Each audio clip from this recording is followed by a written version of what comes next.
किती उमेदवार जिंकून येतील? मला 17 ते 18 सीट काढेल. अध्यक्षपदाची जे उमेदवारी आहे, अध्यक्षपद निघेल तुमचा? यस. आप देख रहे हैं महाराष्ट्र केसरी न्यूज. शिवसेना शिंदे गटाचे डॉक्टर प्रशांत कटरे साहेब आपल्यासोबत आहेत. काय सांगाल साहेब, ही जी निवडणूक आहे कशा पद्धतीने जाणार आहे? हे एक सगळे ज्यांच्याकडे आपण वळत आहोत सगळे मॉर्निंगपर्यंत आतापर्यंत मी बघत आहे. आता हा एकमुस्त एकनाथजी शिंदेच्या संघटनासोबत शिवसेनेच्या संघटनासोबत धनुष्यबाणकडे वळेल एवढा तो सांगतो. आज आपण मतदान केला, जनतेचा काय कौल आहे? ते सांगितलं ना आताच की एकनाथजी शिंदेचे हात बळकट होतील इथं आणि एक विकासित धोरण चालू होईल. काय वाटतं इथे किती सीटा निघतील आपल्या? किती उमेदवार जिंकून येतील? मला 17 ते 18 सीट काढेल. अध्यक्षपदाची जे उमेदवारी आहे, अध्यक्षपद निघेल तुमचा? यस. सद्यस्थिती या ठिकाणी काँग्रेस मजबूत आहे, राष्ट्रवादी मजबूत आहे, भाजप मजबूत आहे असं बोललं जाते. तुम्ही बघितलं असेल, तुम्ही मला फक्त आलेले 10 दिवस झालेत आणि पूर्ण शहरामध्ये बघून पहा तुम्ही. सगळ्यांचा आशीर्वाद, सगळं माईबापांचा आहे आशीर्वाद, सगळं युवांचा आशीर्वाद तुम्हाला ऐकण्यात येत असेल की कोणाकडे आहे. भारतीय जनता पक्षाचे मतं तोडण्यासाठी आपण प्रयत्न केले की तिकडे तुमच्याकडे वळले मत? ते स्वतः वरतील. मी कशाला मी त्यांची पद्धतवरती कामं करत नाही. मी एकदम फेअर राजनीती करतो आणि त्याचा प्रतिसाद मला हे मिळाला. मी कोणाचे जोडतोड हे इथं तोड इथं फोड असं काही करत नाही कधीच. जे करतात ते त्यांनी वरत्यावलीने बघायच्या आणि गोंदिया शहराला व्यवस्थित राहू द्या ना. आता ते तिथलं राजकारण गोंदियाच्या लोकांकडे राहू द्या.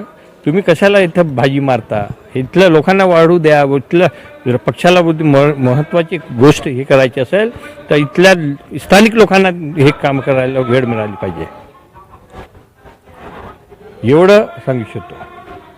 आणि तुम्ही बघाल की इथले सगळे लोक सक्षम आहेत, कार्यकर्ते सक्षम आहेत, कार्यकर्ते जमिनीने जोडलेले आहेत.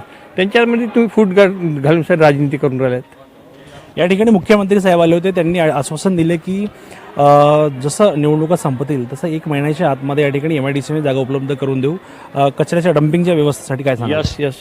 माझ्या पहिलाच उपमुख्यमंत्री एकनाथजी शिंदे मुख्यमंत्री साहेबांनी आश्वासन दिलं, त्याच्यामुळे मतदानावर याचा फरक पडेल का? हा नाही, मी तर पहिल्यांदा म्हटलं आमचे उपमुख्यमंत्री पहिल्यांदा आले होते. आमच्या विजनच आहे स्वच्छ भारत मिशन अंतर्गत जे डम्पिंग यार्ड तुम्ही घालत आहे त्याची गरज पडत नाही. डम्पिंग यार्डच्या ऐवजीमध्ये आम्हाला प्रोसेसिंग युनिट पाहिजे. प्रोसेसिंग युनिट झाल्यामुळे आमच्या नगरपालिकेला रेव्हन्यू सोर्स वाढतील आणि तिथून जो ओझोन लेअर आपली डिस्ट्रक्ट होत आहे मिथेनमुळे, ते सगळं तुम्हाला तिथंच थांबेल. आणि हे एवढं सांगू इच्छितो की ह्याच्यामुळे आम्हाला पैशाची रेव्हन्यू जनरेट होईल आणि आमच्या लोकांना एक स्वच्छ वातावरण मिळेल. आणि स्वच्छताकडे आम्ही जे वळू, आमच्या इंदोर शहर जसं आहे त्याप्रमाणे आपण इथं स्वच्छता, शिक्षा तुम्ही बघत असाल जेवढे म्युन्सिपल काउन्सिलचे स्कूल ते जर्जर हालतमध्ये झालेले आहेत. त्यांच्याकडे कोणाच्या लक्ष नाही, ते दुर्लक्ष झालेले आहेत. गोरगरिबांच्या मुलं कुठे शिकतील? रोजगारच्या आम्ही म्हटलं तेच तुम्ही रगडाल का? मी जे म्हटलं तुम्हीच रगडाल का? गोंदियातील उड्डाणपुलाचा जो प्रश्न आहे गेले अनेक महिन्यापासून रखडलेला आहे. मुख्यमंत्री साहेब मंचावरून बोलताना म्हणाले की निवडणूक संपल्यानंतर 9 महिन्याच्या आतमध्ये त्या उड्डाणपुलाचं काम पूर्ण करू. मुख्यमंत्री साहेब बोलले. आता राज्यामध्ये आणि केंद्रामध्ये सत्ता असताना सुद्धा त्या उड्डाणपुलाचं काम रखडलेलं आहे. काय सांगाल आपण? मला वाटते की याच्यापूर्वी त्यांचे जेवढे नेते आहेत त्यांनी म्हटलं की 6 महिन्यात होईल, 4 महिन्यात होईल, 5 महिन्यात होईल. तुम्ही बघत आहात किती वर्ष झाले? 6 ते 7 वर्ष तोडून सारी झालेले आहेत. आतापर्यंत दुर्व्यवस्थाकडे सगळं शहर वाढलेलं आहे.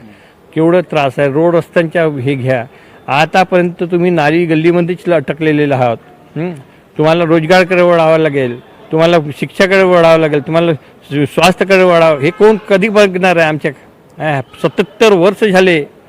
77 वर्ष झाले म्युन्सिपल काउन्सिलला गठन झाल्यानंतर, तरी पण आपण फक्त रोड रस्त्यावरती नाली गल्लीवरतीच बोलत आहोत ना.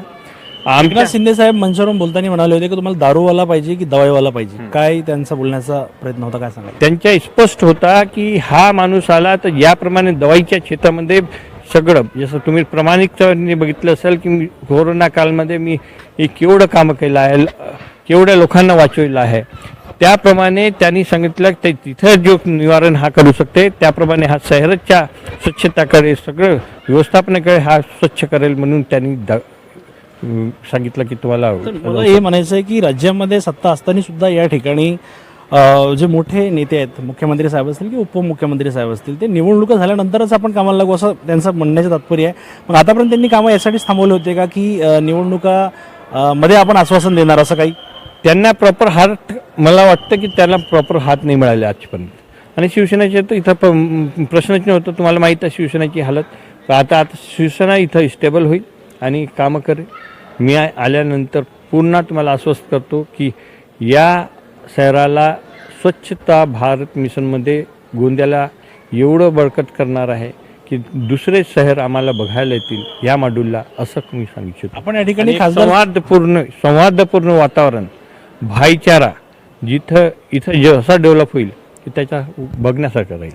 आपण या ठिकाणी खासदार प्रफुल्ल पटेल साहेबांशी भेटले, काय भेटण्यामागचं कारण होतं? भेटले, मी इथं आलो तर ते मिळाले, एक स्वेच्छा बैठक झाली, असं काही नाही आहे, दुसरं काही विषय नाही आहे. राजकीय काही घडामोडी होत्या? राजकीय काही घडामोडी नाही आहे. मी इथं बूथवरती फिरत आलो, ते इथं होतं, ते आमचे मोठे ज्येष्ठ नेते आहेत, त्यांना भेटायचे, असं नाही. आपल्यासोबत होते प्रशांत कटरे साहेब, गोंदिया नगर परिषदेमध्ये ते अध्यक्ष पदाकरिता उमेदवार आहेत. शिवसेना शिंदे गटाकडून ते या ठिकाणी उमेदवारी त्यांना होती आणि ते या ठिकाणी मतदान करण्यासाठी आले होते. सोबतच या खासदार प्रफुल्ल पटेल यांच्यासोबत त्यांनी भेट घेतली. काँग्रेसचे काही नेते त्यांच्यासोबतही त्यांनी भेट घेतली. यावरून राजकीय समीकरण हे बदलणार आहे का किंवा काय होणार हे देखील पाहण्यासारखे असेल. कॅमेरामॅन हेमंत मी बोलवारवाडे, महाराष्ट्र केसरी न्यूज, गोंदिया. नियमित समाचार अपडेट के लिए महाराष्ट्र केसरी न्यूज के सभी सोशल मीडिया अकाउंट को फॉलो करें.